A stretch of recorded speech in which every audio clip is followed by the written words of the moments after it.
Bien, alors on va passer au monde biblique pour la dernière conférence de cette première partie avant la pause. Donc Corinne Lanoir de l'Institut protestant de théologie va nous parler de Jézabel, que vous connaissez tous, qui fait aussi fantasmer beaucoup, mais qui est à la fois princesse de Tyr et reine d'Israël. Vas-y. Merci. Alors, merci aux organisateurs de cette invitation. Et je vous propose donc maintenant de nous attacher à ce personnage de Jézabel qui apparaît dans le livre des rois, qui est lié à ceux de Akab, le roi d'Israël, fils d'Omri, son mari, et au prophète Élie, le Tishbite. C'est un personnage qui va se redévelopper plus tard littérairement dans un chapitre de l'Apocalypse. Et il existe aujourd'hui encore dans différentes églises évangéliques un esprit de Jézabel, diabolique et sournois, qui pousse à rechercher le pouvoir et les flatteries et qu'il convient de démasquer et de combattre avec force prière. Jézabel, donc, comme du reste Athalie, fille d'Akab, apparaissent comme deux reines fatales et malfaisantes qui méritent la mort. Je me centrerai sur le texte de 1 Roi 21, celui de l'histoire de la vigne de Naboth, avec quelques incursions dans quelques textes autour.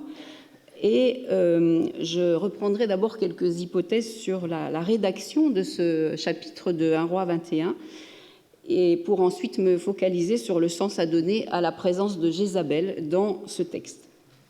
Alors, si on s'intéresse à l'analyse littéraire de 1 Roi 21, on distingue assez facilement deux parties. D'abord, un récit, les versets 1 à 16, où le roi Akab demande donc à Naboth de Jizréel de lui vendre sa vigne ou de l'échanger contre un autre terrain. Naboth refuse, arguant qu'il s'agit de sa nahala. C'est un mot qu'on traduit souvent par héritage, mais en fait, il représente une propriété inaliénable d'une terre qui a été attribuée par une autorité supérieure. Donc, c'est plutôt comme ça qu'il faut le lire. Donc, c'est la nahala de ses pères, et il ne veut pas la vendre, et Akab donc rentre chez lui dépité. Voyant son mari très affecté, la reine Jézabel prend les choses en main, organise un complot contre Naboth, le fait exécuter et envoie Akab prendre possession de cette vigne convoitée. Les versets 17 à 29 déroulent par contre une série d'oracles prononcés par le prophète Élie qui soulignent la culpabilité d'Akab et annoncent la destruction de cette famille royale, avec une mention spéciale pour Jézabel destinée à être mangée par les chiens. Le repentir d'Akab, qui arrive de façon surprenante, provoque alors un nouvel oracle qui annonce le report du malheur sur le fils d'Akab. Dans leur état actuel, les deux parties alternent dialogue et intervention d'un narrateur dans un tressage serré qui mêle paroles et actes des personnages et jugement du narrateur qui utilise un vocabulaire largement deutéronomiste.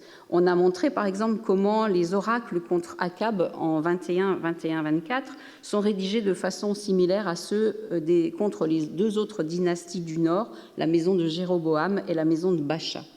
Ces oracles de facture donc deutéronomiste permettraient de mettre en série les rois d'Israël et leur échec, menant à la catastrophe de la chute du royaume du Nord.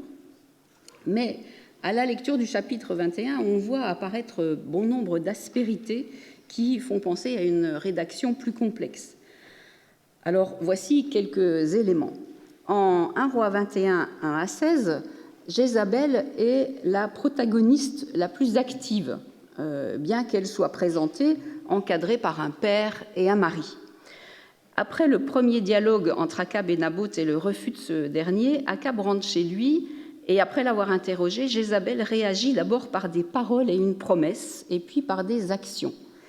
Dans cette promesse, on retrouve un thème qui court tout au long de ces premiers versets, c'est le don. « Donne-moi ta vigne », demande Akab, « je te donnerai à la place une vigne meilleure. »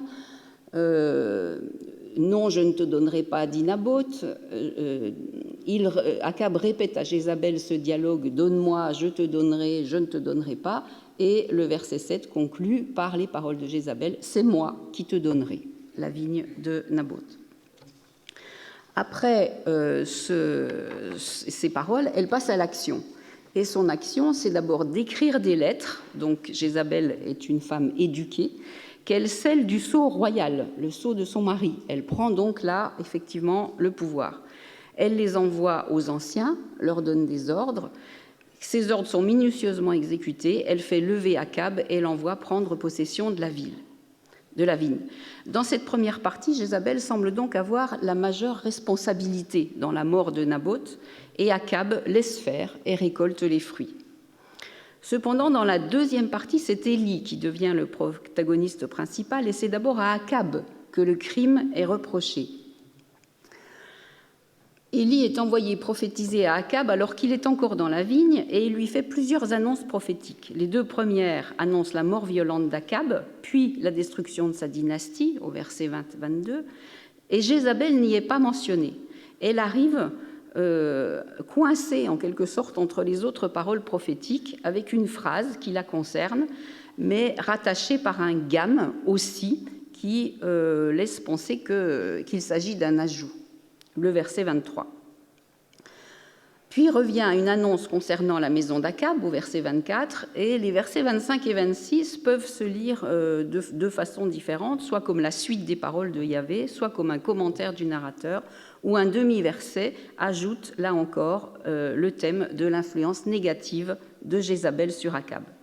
Le bilan est donc beaucoup plus lourd pour Akab dans cette deuxième partie, mais il va être allégé avec le deuil observé par Akab qui s'humilie, un verbe plutôt tardif qu'on trouve dans les textes sacerdotaux et les chroniques, et un dernier oracle renvoie alors la catastrophe à la génération suivante. Les pas lents d'Akab font effet.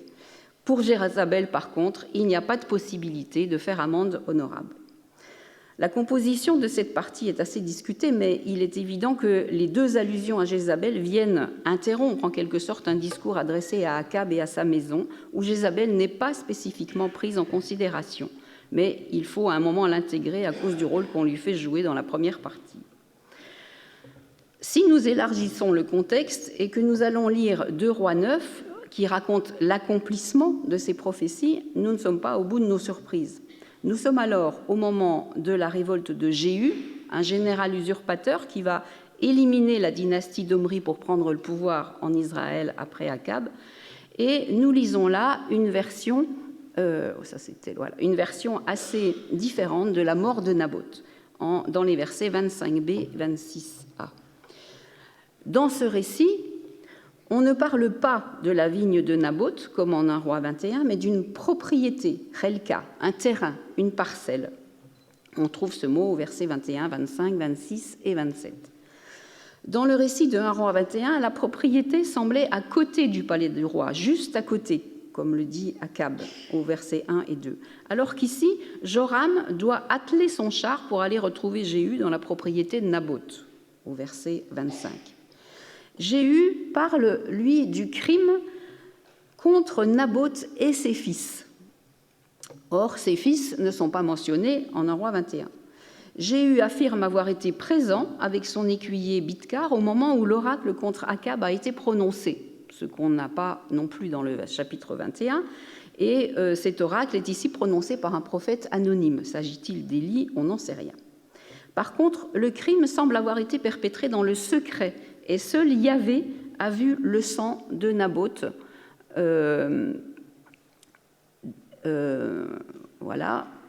couler, avec une formule au verset 26, Remetz, qui peut signifier la nuit dernière, donc encore une idée de choses cachées. Et Jézabel n'est pas mentionnée à propos du crime de Naboth. Il n'y a pas de procès public mis en scène, alors qu'elle va apparaître de façon assez importante dans la suite du récit pour la mort qui est évoquée.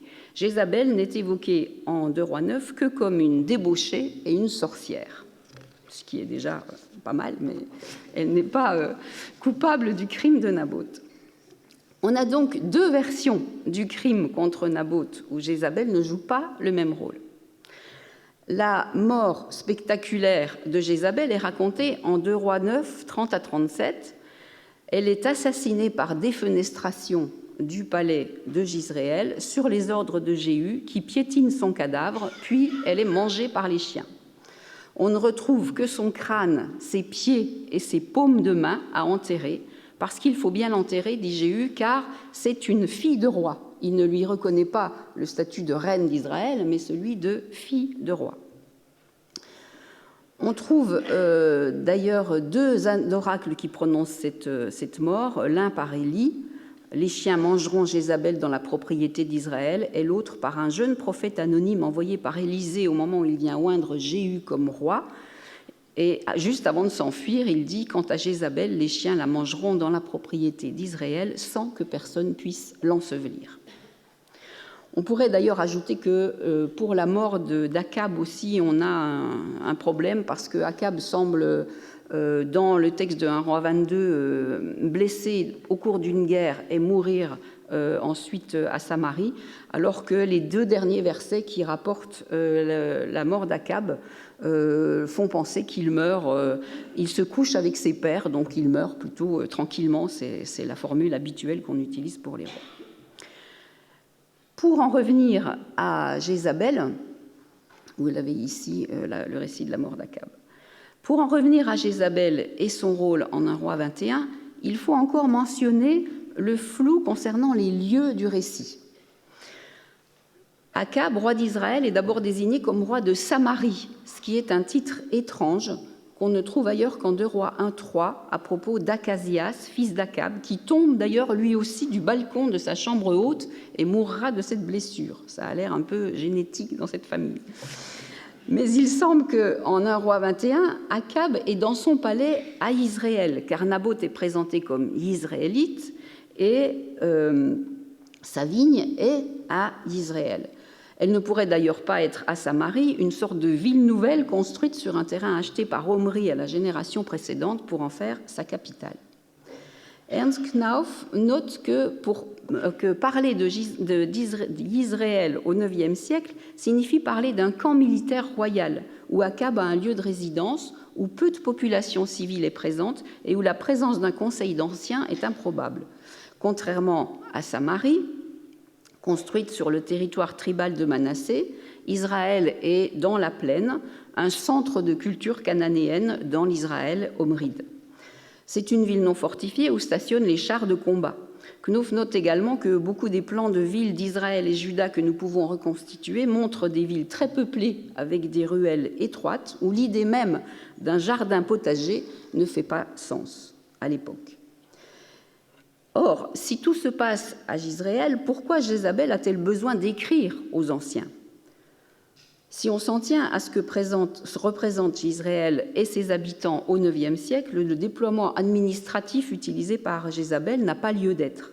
Il faut donc d'une part chercher pour quelles raisons ce motif littéraire de la lettre apparaît, et d'autre part envisager dans quel contexte historique autre que le IXe siècle avant notre ère cette histoire fait sens. Sur ce deuxième point, les avis des exégètes divergent, évidemment, entre un récit ancien qui serait du IXe siècle retravaillé par un éditeur deutéronomiste, un récit écrit au temps de Jéhu pour légitimer le coup d'État et la destruction de la famille d'Akab, un récit deutéronomiste du temps de Josias ou un récit datant de l'époque perse. Plusieurs arguments proposés me semblent plaider en faveur de cette dernière hypothèse. Je n'en donnerai ici que quelques-uns.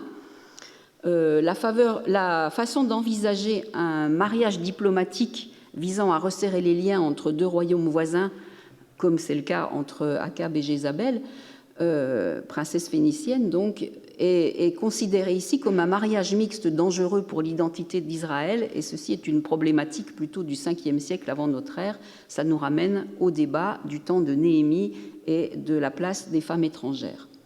L'idée du potager, nous l'avons dit, est assez déplacée et elle conviendrait mieux dans une Jérusalem en reconstruction où il y a encore de la place et où Jérusalem était à la frontière entre les zones de culture et le désert. C'est également à l'époque de Néhémie qu'on mentionne des conseils d'anciens. Et en ce qui concerne la procédure engagée pour déguiser le crime de Naboth et l'appropriation de sa terre par le roi en procédure légale, on a effectivement plusieurs textes dans l'Exode, les Nombres et le Deutéronome qui sont derrière ce récit, comme par exemple Exode 22, 27, « Dieu, tu ne l'insulteras pas et tu ne maudiras pas celui qui a une responsabilité dans ton peuple », ou le fait qu'il faille plusieurs témoins pour condamner quelqu'un à mort, ou le fait qu'on ne peut pas déplacer les limites du territoire du terrain de son voisin, etc. Donc tous ces textes-là font qu'un roi 21 présuppose un état avancé de la rédaction de la Torah, où se trouvent ces textes, et de Josué, puisqu'on mentionne aussi les attributions aux tribus faites par Josué. Et cela nous ramènerait donc plutôt à une rédaction perse, enfin à l'époque perse. La question de la lettre a été travaillée de façon éclairante par plusieurs exégètes dans le cadre d'une comparaison littéraire avec un autre récit, celui de David et Bethsabée en 1 Samuel 11-12. David convoite Bethsabée, la femme de Uri le Hittite, son officier militaire, en la voyant depuis son palais. Il s'en empare et fait tuer Uri à la guerre. Si on établit un parallèle entre David et Akab, d'une part, et entre Bethsabée et la vigne, les deux propriétés d'autre part, on peut en effet noter que les deux rois convoitent la propriété d'un sujet de rang inférieur qui se situe proche de leur palais. Une lettre royale est envoyée à des sujets obéissants pour obtenir le meurtre de celui qui gêne, Naboth ou Uri, grâce à des moyens qui détournent une procédure publique reconnue. Les instructions sont données une première fois, puis répétées pour leur mise en acte, et un rapport est encore envoyé au personnage royal. Le roi s'empare de l'objet convoité après la mort de son premier propriétaire. Un prophète est envoyé par Yahvé qui vient surprendre le roi et lui annonce un oracle de jugement. Le roi se repent et convainc Yahvé de reporter la punition à la génération suivante. Il est important de remarquer, comme le fait Marcia White, que ces éléments communs aux deux récits sont les mêmes que ceux qui distinguent la version du meurtre de Naboth de 2 Rois 9 de celle de 1 Roi 21. Et je la suis ici dans sa proposition de voir dans le récit de 1 Roi 21 une réécriture du crime d'Akab selon les lignes du récit de David et Bethsabée. On peut ainsi expliquer la présence de la lettre scellée envoyée par Jézabel par la présence de celle de David. Je n'entre pas ici dans la discussion de ces propositions sur la datation du récit de David, mais je retiens juste l'idée que la question de la légitimation d'un successeur a priori illégitime, comme le sont Omri d'un côté et Salomon de l'autre, ou Jéhu d'ailleurs, et le passage d'une dynastie à une autre passe par le récit d'un crime et d'une repentance. Tous ces textes seraient donc à situer comme des textes deutéronomistes ou post-deutéronomistes et non du temps d'Akab au IXe siècle. Ils réfléchissent sur la question de la légitimité de la monarchie et de celle des dynasties du Nord en particulier. Mais pour la question qui nous occupe ici, celle de Jézabel, il faut souligner un élément. Parmi tous ces parallèles entre les deux récits, il existe une différence, et c'est justement la présence de Jézabel en 1 Roi 21 qui n'a pas de parallèle dans le récit de David et Bethsabée. Nous voyons donc que Jézabel apparaît comme une figure littéraire, idéologique. On pourrait s'interroger si son rôle a été d'abord fort puis minimisé ou si cette figure a été ajoutée à un moment. J'opterais plutôt pour cette deuxième solution. Et Jézabel apparaîtrait donc comme une figure qui vient s'incruster comme un morceau d'ivoire dans les lits de Samarie. Mais que vient faire Jézabel dans cette galère ? Alors, Jézabel, si on s'occupe du personnage tel qu'on nous en parle dans les textes du livre des rois, Jézabel est mentionnée pour la première fois en 1 Roi 16, 31, au moment où le rédacteur présente Akab, son mari, immédiatement placé dans la catégorie des rois qui font le mal et qui le font abondamment. Akab le fait même plus que les autres car il sert Baal et se prosterne devant lui. Ce mal est renforcé par son mariage avec Jézabel qui, toujours selon le rédacteur deutéronomiste, introduit des prophètes de Baal à la cour. 450 prophètes de Baal et 400 prophètes d'Ashéra, qu'elle nourrit à sa table. Et puis en plus, elle tue les prophètes de Yahvé et menace Élie de mort. Elle est donc porteuse de mort et de violence et apparaît sous la plume de Théronomiste comme un personnage sans aucune nuance, enfermé dans l'image d'un autre puissant, mais à fuir et à rejeter. Son mariage avec Naboth est donc interprété dans la catégorie des mariages mixtes à éviter, car porteur de risques de mélange et de contamination, à éviter en Israël, là encore dans la droite ligne de la théologie deutéronomiste classique. Mais de plus, son nom a sans doute, sous la plume du scribe du livre des rois, une distorsion péjorative.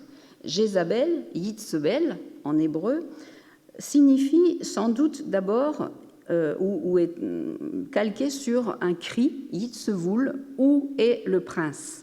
La signification première de ce cri, où est le prince, renvoie au mythe de Baal et à son expression liturgique. Ce cri, où est le prince, arrive dans un moment décisif, celui où l'on attend que Baal, emporté par Moth dans le royaume des morts, revienne, car son absence cause la mort de la végétation, entraînant sécheresse et famine, alors que son retour garantit la fertilité du pays. Ce cri apparaît dans le mythe de Baal. Où est Baal, le conquérant? Où est le prince, le seigneur de la terre? Jézabel, fille de prêtre, porte donc ce cri dans son nom. Mais il devient, avec une autre vocalisation, Yissevoul, il prend un sens négatif, qui pourrait être le sens de pas de noblesse. Et puis, Zevoul, un titre de Baal, a été détourné en Zével, qui signifie fumier, crotte. C'est ce que l'on trouve en 2.9.37, le cadavre de Jézabel, enfin non, c'est pas ce mot-là qu'on trouve, mais c'est cette idée, le cadavre de Jézabel deviendra comme du fumier.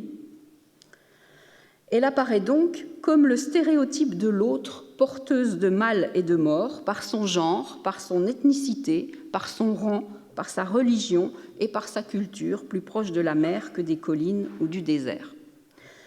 Peut-on sortir de ce personnage littérairement et théologiquement archi-construit par les deutéronomistes?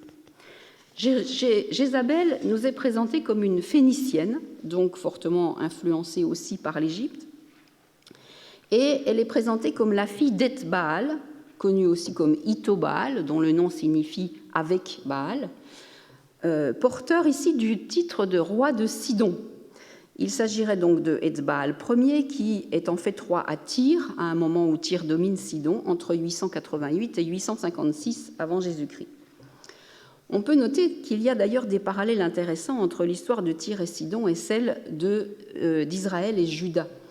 Eth-Baal Ier, comme Omri, qui prend le pouvoir en 885, est un usurpateur. Il vient au pouvoir grâce à un coup d'État et l'assassinat du roi précédent. Et selon Flavius Joseph, ce coup d'État est organisé par les prêtres. Il précise que c'est Ito-Baal, prêtre d'Astarté, qui devient roi, avec le titre de roi des Tyriens et des Sidoniens, car Sidon est à ce moment annexé à Tyr. Il y a donc une sorte de monarchie bicéphale jusqu'en 701, avec une rivalité entre Tyr et Sidon, qui n'est pas sans rappeler la rivalité entre Samarie et Jérusalem. L'alliance par le mariage diplomatique de Jézabel avec Akab entre ces deux usurpateurs permet de renforcer leur légitimité. Elle sera détruite à partir de la révolte de Jéhu. On trouve un deuxième Eth-Baal vers 740, mais surtout un troisième qui est, lui, exactement à l'époque du roi Sédécias à Jérusalem, et qui, comme lui, se révolte contre Nabuchodonosor, et qui, comme lui, subira le siège de sa ville, avec peut-être aussi un départ en captivité après. Jézabel, le nom d'Eth-Baal est donc lié de plusieurs façons à l'histoire d'Israël et Juda et à leur mémoire culturelle collective, et Jézabel est donc porteuse d'une culture égypto-phénicienne largement diffusée dans le Proche-Orient ancien. Elle est une sorte de catalyseur de diversité culturelle à un moment où la place des femmes est un enjeu à repenser à l'époque perse. Elle est une figure de l'hybridité qui dérange forcément ceux qui sont en recherche de pureté.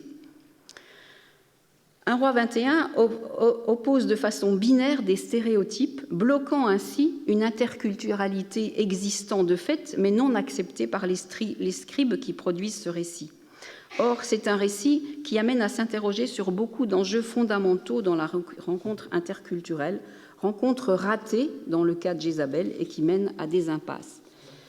Parmi ces enjeux, je citerai juste le rapport à la terre et à la propriété. Certes, il s'agit ici d'une transaction commerciale ratée que Jézabel remplace par un acte d'autorité royale en éliminant celui qui résiste, avec toute sa légitimité.